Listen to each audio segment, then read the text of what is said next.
Shalom Aleichem, berjumpa kembali dalam kanal Sabda Utama yang berisikan Midras. Adapun Midras atau renungan, khotbah, pada kesempatan kali ini mengambil judul Bukan Menunggu Dunia Berakhir. Adapun bacaan yang menjadi rujukan terambil dari Matius pasal 24 ayat yang ke-46. Saya bacakan untuk kita sekalian. Berbahagialah hamba yang didapati tuannya melakukan tugasnya itu ketika tuannya itu datang. Saya ulang sekali lagi. Berbahagialah hamba yang didapati tuannya melakukan tugasnya itu ketika tuannya itu datang.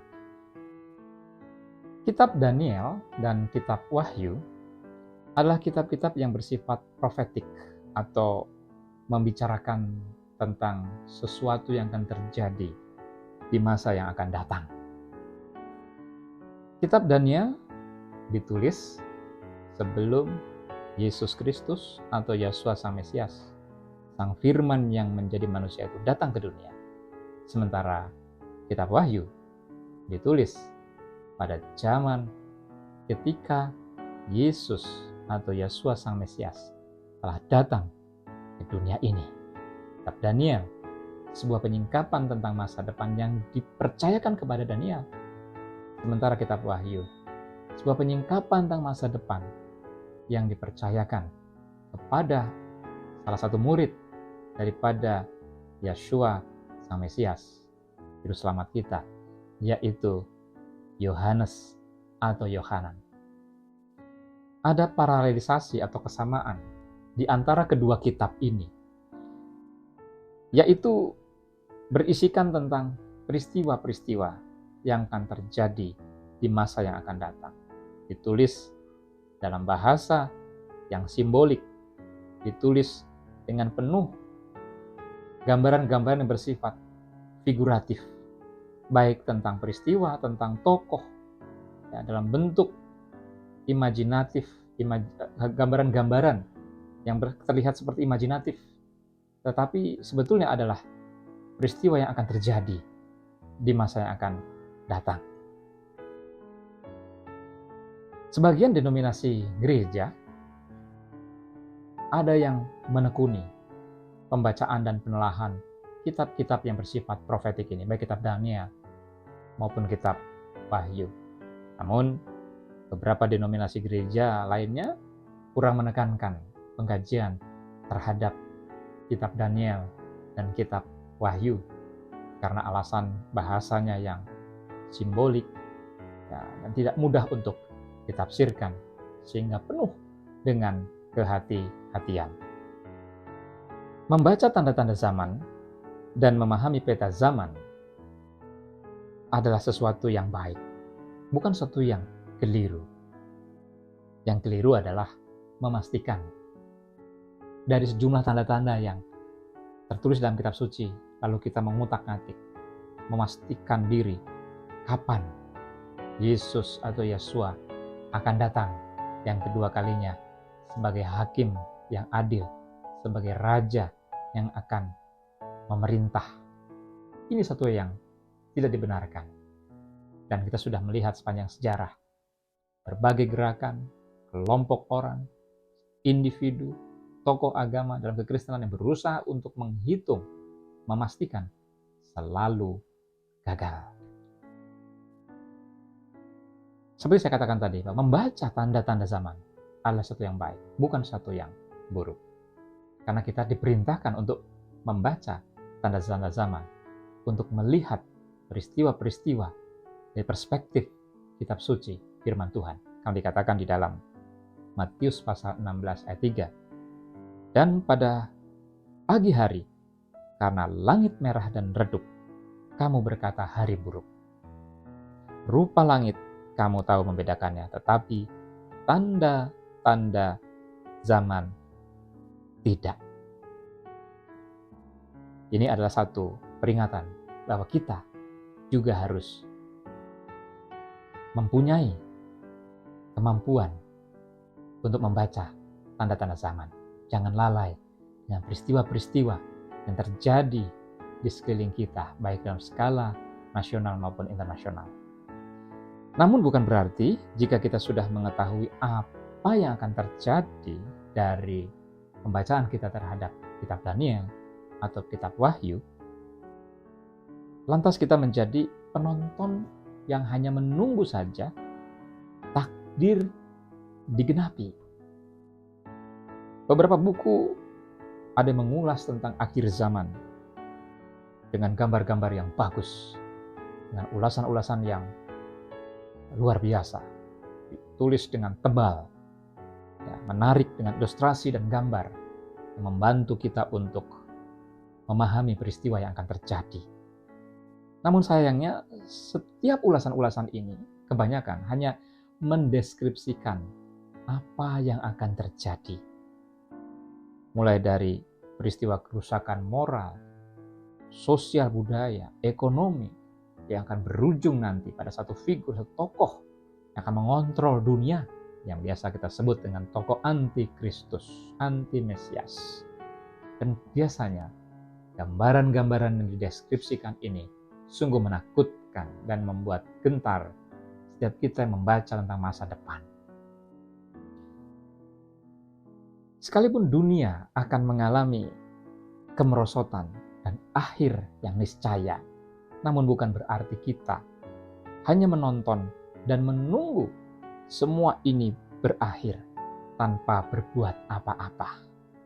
Bukankah orang Kristiani, pengikut-pengikut Sang Kristus, Sang Juru Selamat, diminta untuk terlibat dan berkontribusi memperbaiki kehidupan agar menjadi lebih baik? Kita diingatkan di dalam Matius pasal 5 ayat 15 sampai 16. Kamu adalah terang dunia. Demikianlah hendaknya terangmu bercahaya di depan orang supaya mereka melihat perbuatanmu yang baik dan memuliakan Bapamu yang di sorga. Kata Yunani kala erga atau perbuatan baik tidak harus dibatasi hanya sebatas perbuatan-perbuatan moral yang biasa kita ketahui seperti menolong ataupun ramah terhadap sesama. Perbuatan baik atau kala erga ini bisa dimaknai secara luas semua tindakan kita sebagai orang Kristen, ya, sebagai bagian dari masyarakat dunia, masyarakat sekeliling kita, untuk berkontribusi menyumbangkan sesuatu yang lebih baik bagi kehidupan dunia, kehidupan sekeliling kita, kehidupan dalam skala nasional ataupun internasional. Akan lebih baik jika orang Kristen terlibat dalam banyak isu-isu lingkungan seperti pemanasan global dan keterlibatan dalam mengurangi pemanasan global baik di tingkat lokal, nasional ataupun internasional. Orang Kristiani juga bisa berbicara tentang hukum, isu-isu hukum, pengawasan terhadap tindakan yang berpotensi menimbulkan korupsi, ya, hilangnya uang negara. Orang Kristen juga dapat terlibat dalam meningkatkan harkat dan martabat mereka terhadap mereka yang disebut dengan kelompok disabilitas, orang-orang yang mungkin kurang mendapat perhatian dari lingkungan. Orang Kristiani dapat berkontribusi dengan memberikan perhatian dan perawatan terhadap orang-orang yang mengalami gangguan kejiwaan misalkan, dan masih banyak lagi ladang-ladang yang bisa disentuh oleh orang-orang Kristiani. Mewartakan Injil, memberitakan kabar baik, tidak melulu seperti seseorang menawarkan barang untuk dijual dan dibeli, seolah-olah menawarkan Yesus seperti sebuah komoditas.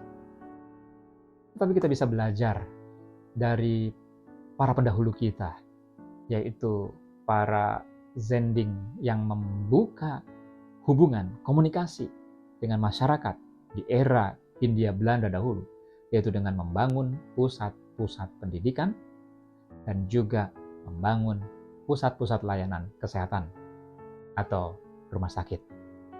Ziekenhuis.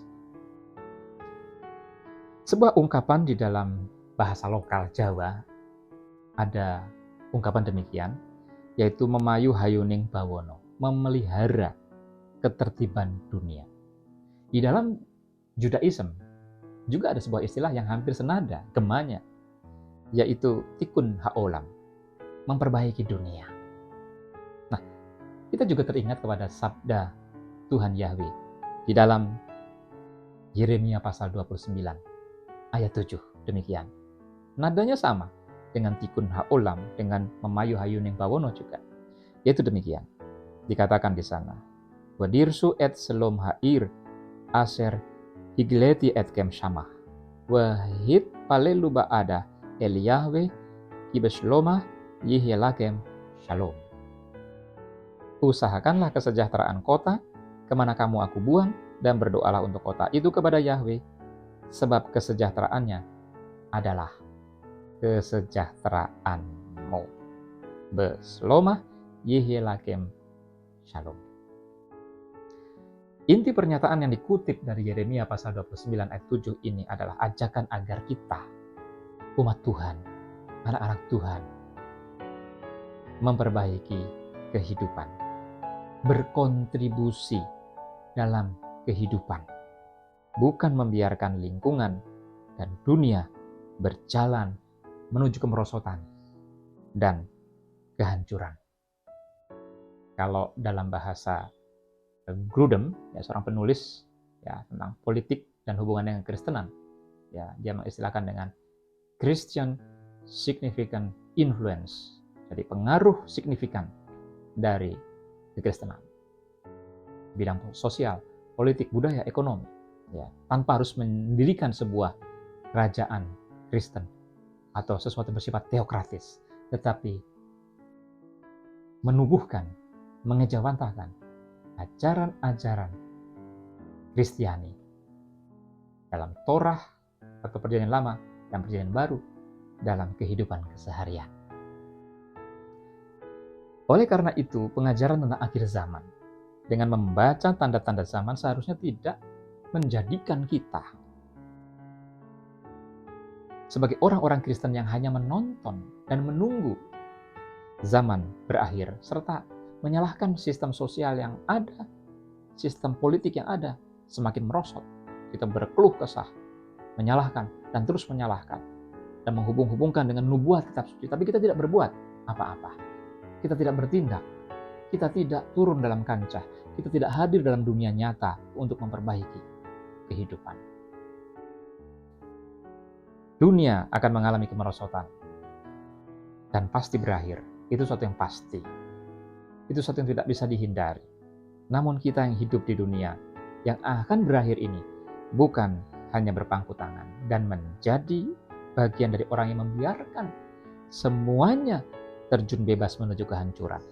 Sebaliknya, tugas kita, anak-anak Tuhan, umat-umat Kristiani, adalah berkontribusi terhadap kehidupan dan membuat kehidupan di sekeliling kita lebih baik.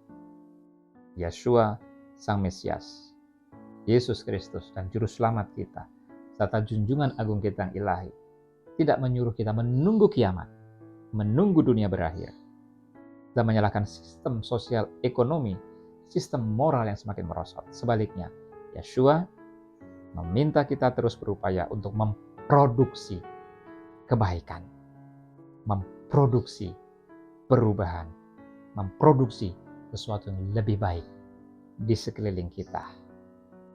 Dan kita diingatkan tadi dari bacaan awal dari Matius 24 ayat 46. Makarios ho dulos ekeinos hon elton ho kurios autu heyurese autos poyonta. Berbahagialah hamba yang didapati tuannya melakukan tugasnya itu ketika tuannya itu datang. Jadi kita tidak diminta untuk menunggu di satu tempat, berdoa, menunggu segala sesuatu berakhir, menunggu supaya kita dijemput. Tetapi kita diminta untuk terus memandang Dia dan menerjemahkan pesan-pesan Tuhan dalam kehidupan keseharian lewat kesalehan individual, kesalehan sosial yang merambah dalam kehidupan sehari-hari. Sampai Ia datang, kita menunggunya dengan bekerja, dengan melayani, dengan beraktivitas yang positif dan membawa kebaikan bagi dunia ini, bagi lingkungan kita, bagi negara kita, bagi alam semesta ini. Marilah kita terus bekerja dan menabur kebaikan serta memproduksi perubahan yang lebih baik bagi lingkungan di sekitar dan dunia yang lebih luas sebagai perwujudan ketaatan kita dalam memenuhi panggilan sebagai terang dan garam dunia. Demikian Midras pada kesempatan kali ini. Berbahagialah setiap kita yang mendengar, merenungkan, dan melakukan sabda Tuhan. Tuhan Yahweh, Bapa Surgawi, Pencipta langit bumi, memberkati kita sekalian di dalam Yesus Sang Mesias, Yesus Kristus, Juru Selamat dan junjungan agung kita yang ilahi. Haleluya.